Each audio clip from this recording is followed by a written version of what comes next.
Cuentos populares de Japón. Las pestañas del lobo.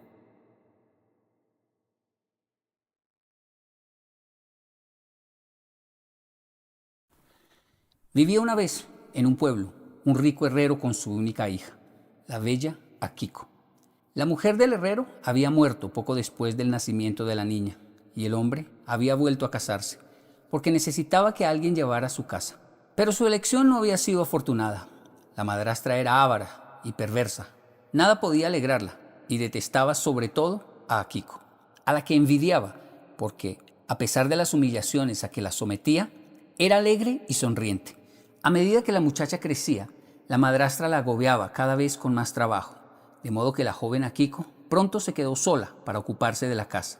La madrastra pasaba el día holgazaneando y dando órdenes, y por la noche se quejaba al padre diciendo que Akiko no había hecho esto o había hecho mal aquello. Cuando oía tantas acusaciones, Akiko se ponía a llorar, pero al día siguiente lo había olvidado y se dedicaba a sus ocupaciones con alegría. Trabajaba sin parar y los sirvientes jamás oían una mala palabra de su parte. Akiko era amable con la gente porque sabía por experiencia propia lo que significaba la injusticia. También era afable con los monjes y con los mendigos errantes que se encuentran en los pueblos. Nadie se iba nunca de la casa con las manos vacías. De cuando en cuando incluso deslizaba en la mano de los novicios una moneda de bronce que había cogido del dinero de la compra. Todo el mundo amaba a Akiko. Cuando sus canciones llenas de alegría sonaban por la casa, los criados sentían el corazón contento y hacían más deprisa las tareas, y la fortuna del herrero aumentaba. Sin embargo, aquella actitud molestaba profundamente a la madrastra. No pasaba una sola noche sin que se quejara. Se entretiene con cualquier cosa. Y eso no lo debe hacer una joven de buena familia. Acabará espantando a tus clientes. O también decía, si seguimos así, acabaremos en la miseria. Si no estuviera yo pendiente, a cada instante repartiría todo lo que cae en sus manos. Para gastar se las arregla muy bien, pero traer dinero a casa es otra cuestión. Si continuamos de este modo, nos veremos obligados a mendigar, y ya verás dónde nos conduce el buen corazón de tu hija. De este modo, calumniaba a Akiko día tras día, y el padre le creía. Tenía que ganar el dinero trabajando duramente y no le gustaba que se despilfarrara. Akiko jamás se defendía de las acusaciones de la madrastra. Se limitaba a bajar tristemente la cabeza y enjugaba las lágrimas que brotaban de sus ojos. Pero al día siguiente sonaba de nuevo en la casa su alegre canción. No se toma en serio los consejos bien intencionados, se decía el padre al oírla cantar, y con el tiempo su corazón se endureció. Y cuando, la víspera de Año Nuevo, la madrastra se quejó a gritos de que Akiko tenía la intención de llevar la desgracia a la casa, pues al preparar el pastel tradicional no lo había hecho con el mejor arroz, sino con viejas reservas, insultando así al dios de la felicidad, el padre se enfadó y echó a Akiko de casa. Akiko recorrió tristemente el pueblo. En todas partes preparaban el año nuevo y nadie advirtió lo que le había ocurrido a la hija del herrero, siempre tan alegre. Akiko siguió su camino y llegó al pueblo vecino. Tenía frío y hambre. Si por lo menos hubiera encontrado una casa donde trabajar para ganar un poco de alimento y un lecho para pasar la noche, pero en todas partes le cerraban la puerta con desdén. Akiko estaba ya tan débil que apenas podía andar. Entonces llamó a la puerta de un albergue y pidió un poco de té caliente. Señor posadero, no tengo dinero, pero puedo dejarle en prenda mi chaqueta acolchada. Deme algo caliente para comer. Qué fácil, respondió el posadero. Cualquiera podría hacer lo mismo. Te pongo de comer y después no me dan nada por la chaqueta. No, dame la chaqueta, la venderé y después ya veremos lo que vale. Akiko se quitó la chaqueta y esperó ante la casa, vestida solamente con un ligero kimono. El posadero envió al criado a vender la chaqueta y Akiko esperó, temblando de frío, a que volviera con el dinero. Se quedó allí mucho rato, soportando el hambre y el frío. Cuando traiga el dinero, comeré algo caliente, y todavía me quedarán algunas monedas para proseguir mi camino. Quizá también encuentre a alguien compasivo, que me dé trabajo y me acoja durante la noche. Se consolaba a sí misma. Mi exilio no puede durar mucho tiempo. Seguro que mi padre reconoce pronto que ha cometido un error y me llama, porque no es posible que exista en el mundo semejante injusticia. Akiko esperaba desde hacía mucho rato. Los huéspedes iban y venían, los criados y los sirvientes entraban y salían, pero nadie se ocupaba de la muchacha, que estaba acurrucada en el umbral. Por fin, como ya no podía soportar el hambre y el frío, Akiko llamó suavemente al posadero. «No me molestes, desarrapada, tan joven y vagando por las calles, lárgate de aquí, espantas a mis clientes», le gritó el posadero. Akiko, con voz temblorosa, le recordó la chaqueta que le había entregado para venderla.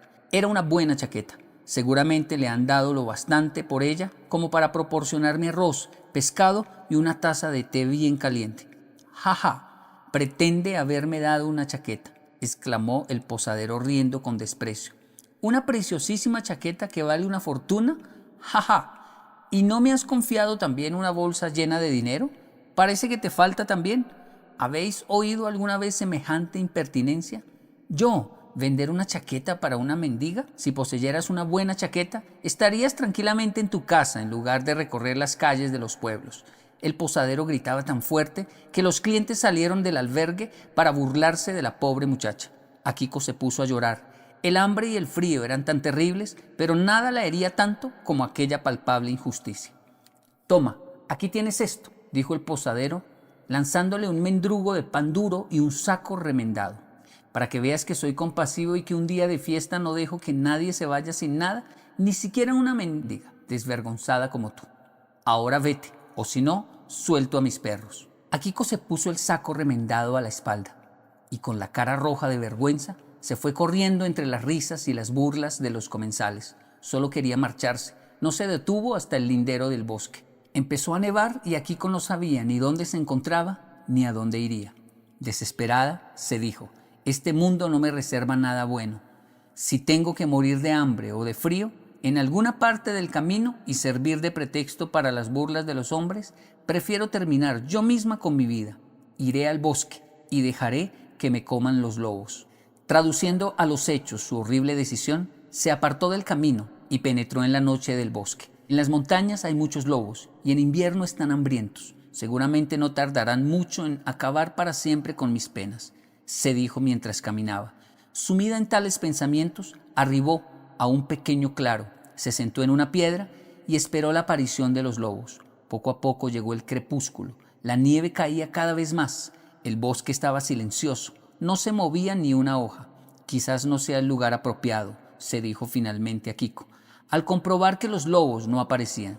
«Nunca había estado en un bosque y no sé dónde están los lobos, tendré que buscarlos». Se levantó y siguió su camino.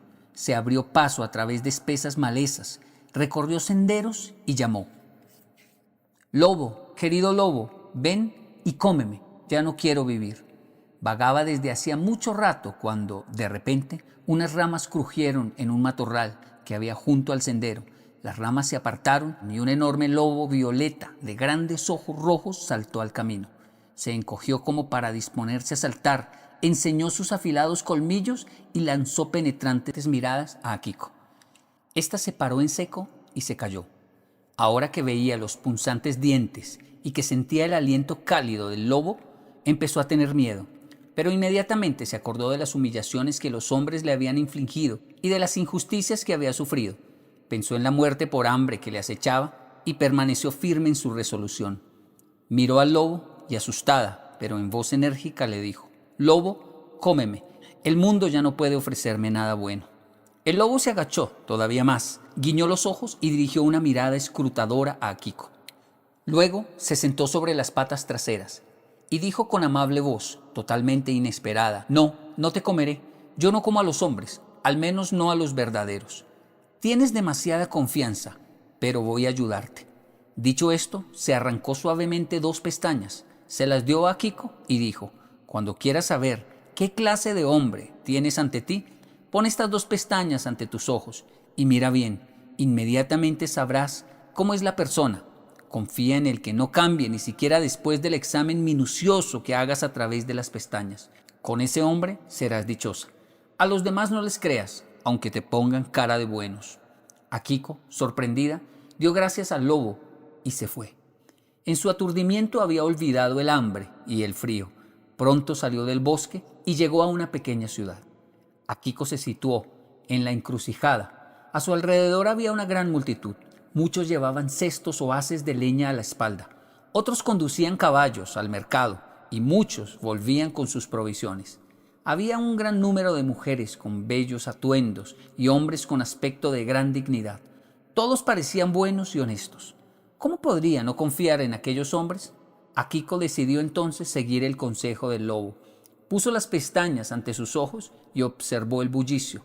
¿Cuál no fue su sorpresa al constatar la transformación que se había operado entre los ciudadanos de aspecto honrado y respetuoso? Por ejemplo, la mujer rica, llena de dignidad, que, vestida de seda, paseaba rodeada de sirvientas y de una institutriz que llevaba un niño de la mano. En lo alto del kimono de seda está ahora la cabeza de un gallo que picotea, hambriento, a todos lados. La institutriz tiene cabeza de pez y las sirvientas no son sino ratones o gallinas. Un poco más lejos, un funcionario con su séquito, del cuello duro del kimono de ceremonia, sale con orgullo una cabeza de cerdo. Por una calle lateral, un comerciante se acerca a la encrucijada. Tiene una cabeza de zorro y ojillos astutos lanzan miradas a todas partes. Por mucho que Akiko miraba a su alrededor, no ve sino cabezas de animales en lo alto de cuerpos vestidos de seda, de algodón o de pobres harapos remendados. En ninguna parte un rostro humano. Akiko se puso muy triste. Entonces, así va el mundo. ¿Realmente no existe en la ciudad ni un solo hombre auténtico? Estaba a punto de abandonar toda esperanza cuando vio a un joven carbonero, pobremente vestido, llevando un enorme saco de carbón de leña a la espalda, que se encaminaba lentamente hacia la encrucijada. Se veía que había hecho un largo viaje. Indecisa, Akiko acercó otra vez las pestañas a sus ojos. ¿Qué animal vería ahora, en lugar del rostro que inspiraba tanta confianza? Miró atentamente, pero el carbonero no se transformaba. Por más vueltas y vueltas que dio a las pestañas y aguzó la mirada, el carbonero conservó su bello rostro de muchacho. Akiko estaba feliz, pero ¿cómo abordaría al forastero? ¿Qué pensaría de ella? Entonces decidió seguir al carbonero en secreto. Así vería dónde vivía, y por el camino seguramente se le ocurriría de qué modo dirigirse a él. En el mercado, el carbonero cambió el carbón por té, arroz y sal. Luego, sin detenerse, dirigió sus pasos hacia la montaña. Akiko le seguía de cierta distancia, tratando de no perderle de vista completamente. El joven carbonero andaba deprisa y a Akiko le costaba seguirle.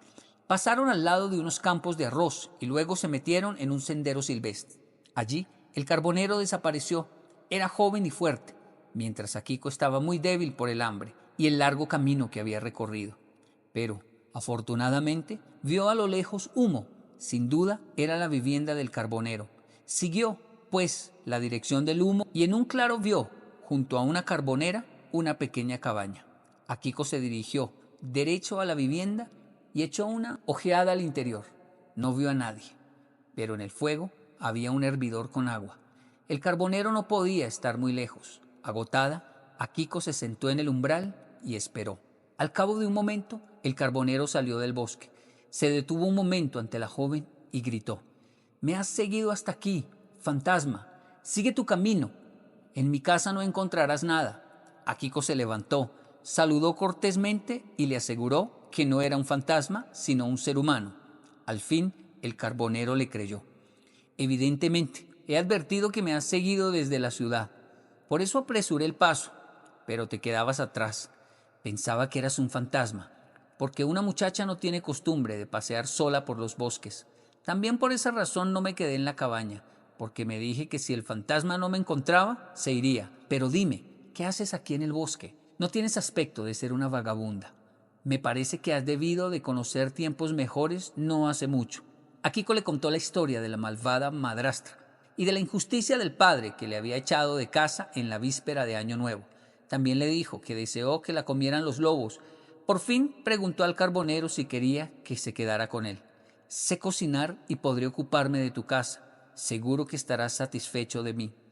«Yo seguro que estaré satisfecho, pero no sé si tú lo estarás en mi casa. No soy sino un simple carbonero que se gana la vida penosamente con sus manos. Mi casa no es como una casa rica». Akiko no tenía necesidad de lujos. Era dichosa por haber encontrado un techo y su mayor deseo era quedarse en casa del carbonero. Antes de penetrar en la cabaña, se miró los pies, que estaban sucios del largo viaje. No, ella no podía entrar con los pies así, y preguntó al carbonero dónde podía lavarse. Detrás de la carbonera, en el lindero del bosque, hay un manantial. El manantial estaba rodeado de vigas de madera.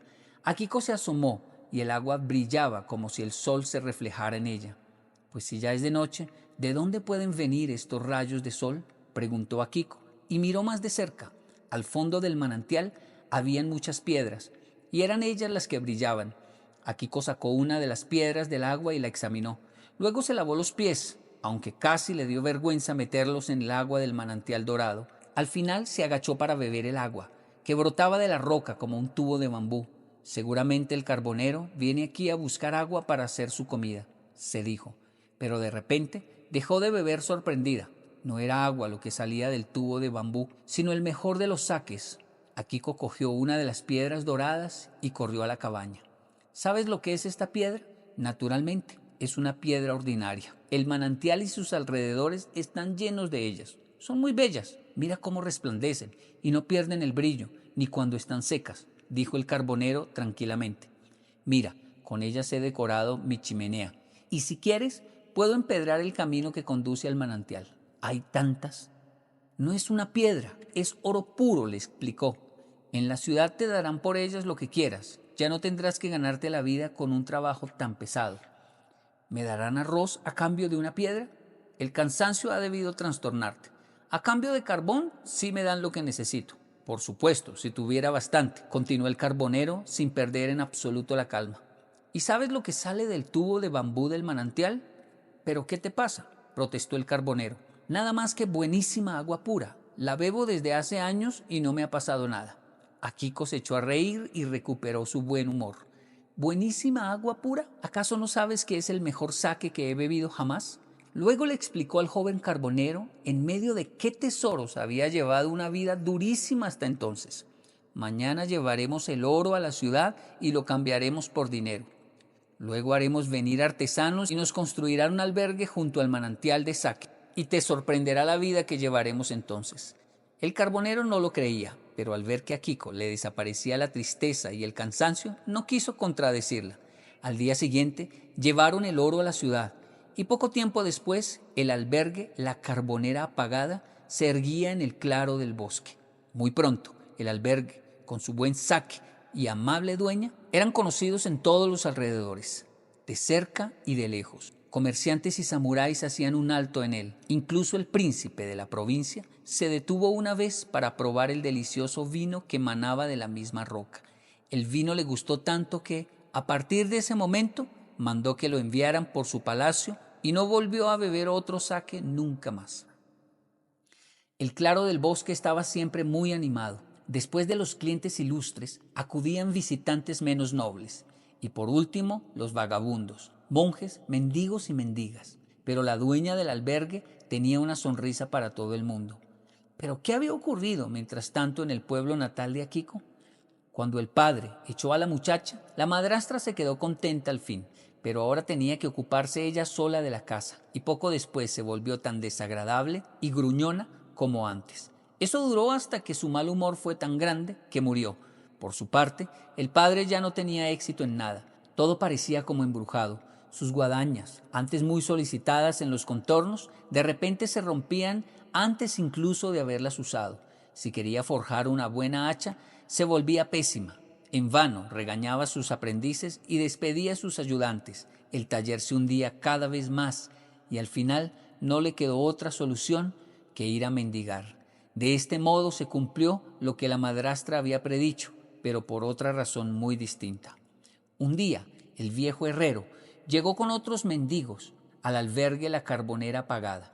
No reconoció a su hija, pero le sorprendió ver que en lugar de recibirlos con injurias, le servían una excelente sopa y además un cuenco del mejor sake. Aquella hospitalidad hacia los pobres mendigos le hizo pensar en su hija, que era tan amable y compasiva como la dueña del albergue. Solamente en ese momento se dio cuenta de lo que una palabra amable podía significar para un pobre hombre cansado y en la miseria, y se arrepintió de haber actuado entonces con precipitación y sin reflexionar. Mi pobre Akiko, ¿qué ha sido de ella? ¿Es una desdichada que vaga por el mundo como yo o está muerta?, suspiró el anciano, y las lágrimas rodaron por sus mejillas. Akiko servía a sus clientes, no lejos de los mendigos, pero un sentimiento impreciso la atraía hacia los pobres harapientos, sobre todo el viejo mendigo le resultaba conocido, hasta que por fin reconoció en él a su padre. Dudó mucho rato en darse a conocer, pensando en su pena y en las crueles palabras con las que su padre la había echado de casa. Pero, al ver las lágrimas de amargura que el viejo derramaba acordándose de su hija, lo olvidó todo y se acercó a él. Padre, no llores más, soy tu Akiko. Akiko, hija mía, soy Josué el herrero. ¿Ya ves cómo me ha castigado la suerte por la injusticia que cometí? Akiko llamó a su marido y luego, los tres, llorando, se contaron su historia. El viejo herrero se quedó con su hija y su marido y vivieron felices y contentos. Y con frecuencia, más tarde, el anciano contaba a sus nietos la historia de sus padres y del albergue La Carbonera Apagada. Esa estuvo larga.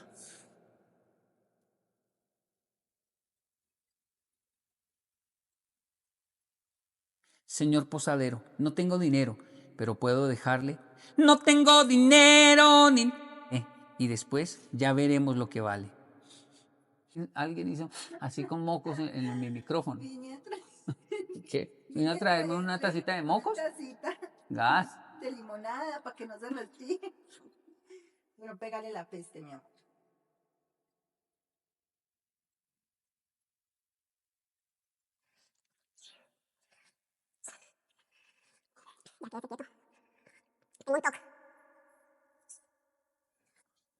Faltan 7.